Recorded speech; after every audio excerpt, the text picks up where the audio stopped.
UP PCS और समीक्षा अधिकारी की आप सभी अभ्यर्थियों का देवप्रयागम में स्वागत है मित्रों। और आज कुछ अपडेट्स और कुछ चर्चाओं के साथ आपके साथ इसलिए आ रहे हैं क्योंकि आप लोग ढेर सारे लोग एग्ज़ाम की डेट के बारे में पूछ रहे हैं, क्या स्थिति रहेगी, कैसी रहेगी। फिलहाल इन सभी पर चर्चा करेंगे आपके साथ। समीक्षा अधिकारी की संभावित डेट है और कैसे आप पढ़ें, समीक्षा अधिकारी कब तक आपका हो जाएगा, बिल्कुल एग्जैक्ट जानकारी आपको देने का प्रयास कर रहे हैं। जो इनपुट है हालांकि बताएंगे और आपको पीसीएस यूपी पीसीएस 2024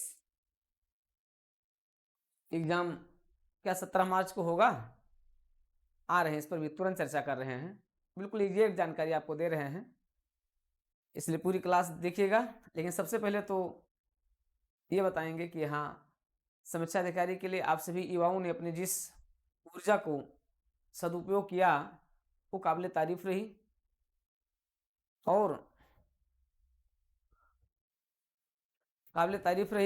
और आपको बता दें कि सबसे बड़ी बात क्या रही कि ये गैर राजनीतिक नहीं होने पाया।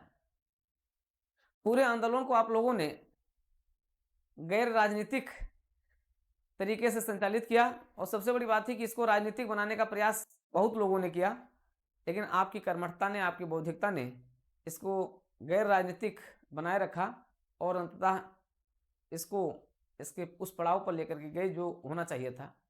किसी भी आंदोलन की सक्रियता यही होती है जब आप शासन और सत्ता से अपेक्षा करते हैं कि आपकी बातों को वो स्वीकार करेगा। और शांतिपूर्ण तरीके से किए गए इस गांधीवादी आंदोलन को आप लोगों ने वो हश्र दिया जो होना चाहिए था। गैर राजनीतिक पृष्ठभूमि का होते हुए आंदोलन सफल रहा, जिसमें बड़ी संख्या में पहली बार ये देखा गया कि छात्राओं ने, जो महिला अभ्यर्थी हैं प्रतियोगी पर, उन्होंने बढ़ चढ़ करके हिस्सा लिया और उनके डिमांड्स जो उनके एग्जामिनेशन और अधिकारियों के साथ वार्ताएं रही, बड़ी सकारात्मक रही। भावी प्रशासक बनने की पूरी अभियोग्यता उनकी झलकती रही। तो इसलिए इलाहाबाद प्रयागराज की धरती से उन सभी महिला अभ्यर्थियों का तो निश्चित रूप से बहुत बड़ा योगदान है इस आंदोलन में, और आप सभी ढेर सारे युवाओं का भी बहुत बड़ा योगदान है। लेकिन अब कोई चर्चा पर चर्चा मत कीजिए, अब आप अपने अगले एग्जाम की तैयारी शुरू कर दीजिए, क्योंकि ये एग्जाम आपका जो समीक्षा अधिकारी है, पूरी संभावना इसकी है कि ये जुलाई के द्वितीय सप्ताह में किया जाएगा। क्योंकि जब इस पर विचार विमर्श किया जा रहा था तो भावी संभावनाओं के बारे में भी विचार विमर्श किया गया, और ये जुलाई इसकी संभावित डेट हो सकती है। जुलाई का सेकंड वीक इसके लिए बहुत महत्वपूर्ण हो सकता है। तो आपको जुलाई मान करके अपनी परीक्षा की तैयारी को शुरू कर देना है। जो लोग केवल समीक्षा अधिकारी दे रहे हैं, जिनका टारगेट 10 लाख अभ्यर्थियों में से जिन्होंने फॉर्म भरा था, बहुत लोग ऐसे थे जो फॉर्म भरे थे, परीक्षा नहीं दे पाए थे, बहुत लोगों की परीक्षाएं छूट गई थी क्योंकि सेंटर जो है अनियमित थे। उन लोगों के लिए भी बहुत अच्छा हुआ, वो लोग भी अच्छी से तैयारी करें और अच्छी से तैयारी करके और जुलाई में होने वाली इस परीक्षा, जुलाई में संभावित परीक्षा को आप सफल बनाएं। क्योंकि आयोग चाहेगा कि अगर जुलाई में एग्जाम ले लेता है तो नवंबर दिसंबर तक वो मेंस भी करवा लेगा और जनवरी फरवरी तक जो है 2025 तक आपका रिजल्ट दे करके इसको फाइनलाइज भी कर देगा। मतलब 6-7 महीने के अंदर इस एग्जाम को फाइनलाइज करने का प्रयास किया जाएगा। बिल्कुल सटीक जानकारी आपको हम बता रहे हैं। तो इसलिए आपको बिल्कुल अब आपको समय बेकार करने की जरूरत नहीं है, क्योंकि ना तो चाय पर चर्चा हो, ना भी आप जो है अन्य किसी पर चर्चा करें। आप केवल और केवल फिर जैसे थे वैसे जल जाए, कोई संगठन नहीं, कोई कुछ नहीं। फिर जब आवश्यकता होगी तो फिर इसको किया जाएगा।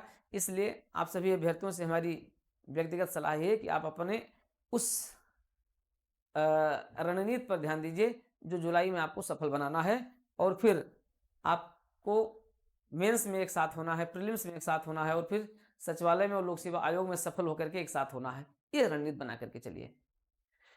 हाँ, अब बात करते हैं यूपी पीसीएस 2024 के प्रीलिम्स की। अभी तक का जो इनपुट है और ये है कि 17 मार्च को एग्जाम होगा, लेकिन अगला हफ्ता बहुत महत्वपूर्ण है, क्योंकि अगले हफ्ते यानी सोमवार से लेकर के और शनिवार के बीच आयोग लगातार जिलाधिकारियों के साथ संपर्क करके जिलाधिकारियों से ये आश्वासन ले लेगा, मतलब जिन जिन जिलों में इसके सेंटर बनाए गए हैं वहाँ से प्रशासन पूरी सक्रियता के साथ परीक्षा को संचालित करवाने के लिए तैयार है और तैयार रहेगा भी। क्योंकि शासन की भी पूरी मंशा है, आपको मैं बता दूं, शासन की भी पूरी मंशा है कि परीक्षा को स्वतंत्र और सुचारू तरीके से और सुरुचिपूर्ण ढंग से इसको संचालित कर लिया जाए। शासन की मंशा बिल्कुल स्पष्ट है परीक्षा करवाने की। इसलिए परीक्षा को 17 मार्च को मान करके आप लोग अपनी तैयारी पर लगें। जो भी आपको करते रहना है आप करते रहिए, लेकिन परीक्षा की तैयारी पर बिल्कुल लग जाएं। आप 17 मार्च के लिए बिल्कुल केंद्रीकृत हो जाएं। हाँ, हो सकता है मे बी मंथन चल रहे हैं, संभावनाएं चल रही हैं, मंथन चल रहा है। अगर मंथन में कुछ परसेंटेज होगा तो हो सकता है चीज़ें ऐसी हो जाएं, लेकिन आपको फिलहाल 17 मार्च को केंद्रीकृत होकर के देना है। और आयोग इसी हफ्ते इसकी एक नोटिस भी आपको जारी कर देगा। लगभग बुधवार से शुक्रवार के बीच में आपको एक नोटिस भी किया जाएगी कि आपका एग्ज़ाम अपने तय तिथि पर होगा।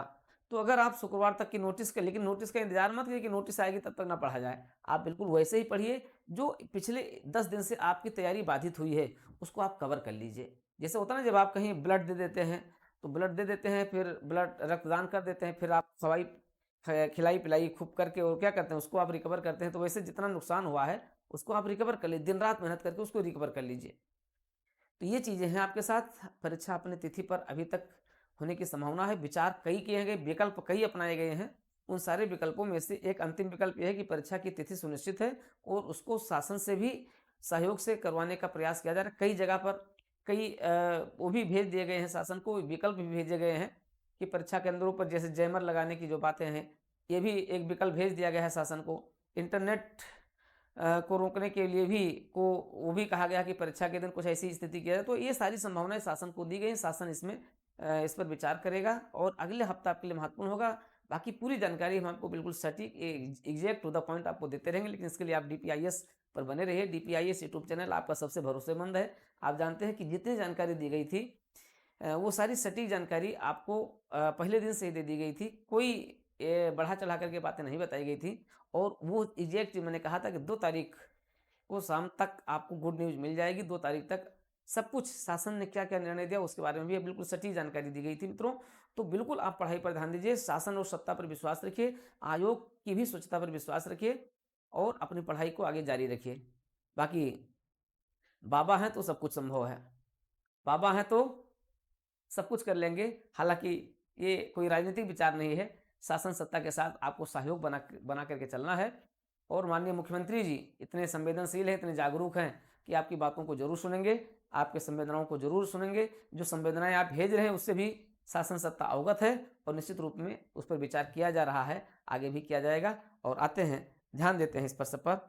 और आप लगातार DPIS पर बने रहिए। DPIS यूट्यूब चैनल आपका है, इसलिए सब्सक्राइब कर लेंगे तो आपको लाभ मिलेगा। क्या लाभ मिलेगा?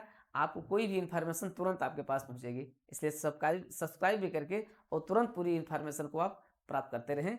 जुड़े रहें DPIS के साथ, देवप्रयागम के साथ और DP पांडे के साथ। लाइक भी कर दें, और भी चीज़ें आपके साथ हैं। और कमेंट भी कर दें, लेकिन पॉजिटिव कमेंट कीजिए, ठीक है? क्योंकि ये आपका कमेंट्स हमारे लिए मोटिवेशन होता है, हमारे लिए एनर्जी होती है। इसलिए आप जुड़े रहें। कभी भी एक छात्र, एक प्रशासक, जो भावी प्रशासक होता है, गैर राजनीतिक होता है। और गैर राजनीतिक रहते हुए आपको एक तटस्थ और न्यूट्रलिटी, तटस्थता और अनामता आपके सिद्धांत और दर्शन में शामिल होना चाहिए। शासन सत्ता के साथ सदैव आपको सहयोग प्राप्त करना चाहिए, सहयोग करते रहना चाहिए। तो उम्मीद यही करते हैं कि आप लोग लगातार अपने अध्ययन को जारी रखेंगे। जितना पूरा सहयोग है, पूरा सहयोग आपको देते रहेंगे। और तत्काल आपको MCQ क्वेश्चन आपको दे रहे हैं, उसको जरूर देख लीजिएगा। बिल्कुल आपकी परीक्षा के उन्मुखी, बिल्कुल टू द पॉइंट आपको हम कुछ MCQ क्वेश्चन करंट अफेयर्स के दे रहे हैं, उसको तुरंत ज्वाइन कर लीजिएगा, जो कि आपके परीक्षा में आ जाना चाहिए। वहाँ से क्वेश्चन, बड़े ही सिलेक्टिव क्वेश्चन वहाँ से दिए जा रहे हैं। तो आप जुड़े रहिए DPIS के साथ, देवप्रयागम के साथ, DP पांडे के साथ।